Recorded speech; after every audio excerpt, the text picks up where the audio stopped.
2-2.5 महीने से हम लोग प्रोसेस में थे कि आपके से मुलाकात होगा, लेकिन अच्छा लगा बच्चों की एनर्जी देखकर और आपसे मिलकर वाकई में।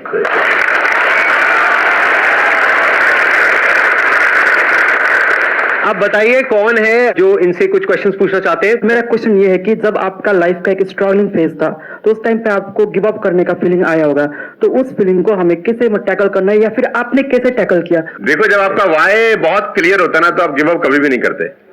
कोई भी चीज क्यों करना है ये सबसे इंपॉर्टेंट रोल प्ले करता है। There is a book by Simon Sinek called learn your why, कि आप कोई भी काम क्यों कर रहे हैं, है ना। तो अगर आप उस किताब को पढ़ेंगे ना तो आपको बहुत सारी चीजें सीखने को मिलेंगी।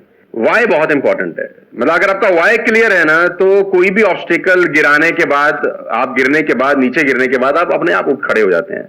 तो वाई स्ट्रांग होना चाहिए, और वही लोग उठने ही खड़े होते हैं जिनका वाई स्ट्रांग नहीं है। मैं एग्जांपल देके समझाता हूं आपको। अब फॉर एग्जांपल मैं आपको वुडन स्ट्रोक दूं, 2 फुट जिसका विड्थ हो और 30 फीट जिसका लेंथ हो, और आपको बोलूं मैं यहां से वहां आपको ट्रेवल करना है उसके ऊपर चल के, और मैं आपको 10,000 रुपए दूंगा, तो आप चल लेंगे बहुत आराम से। आप सवाल को ट्विस्ट करते हैं। अब उसी फट्टे को मैं 100 माले की 2 बिल्डिंग के बीच में लगा दूं, आप चलेंगे? लेकिन अगर आपको अभी भी चलवा दूं तो आप अभी भी चलेंगे। अगर आपको पता हो कि दूसरी बिल्डिंग में आपकी बेटी है और उस बिल्डिंग में आग लग गई है, और मैं आपको 1 रुपया भी नहीं दूंगा, फिर भी आप चलेंगे, बिकॉज आपका वाई क्लियर है।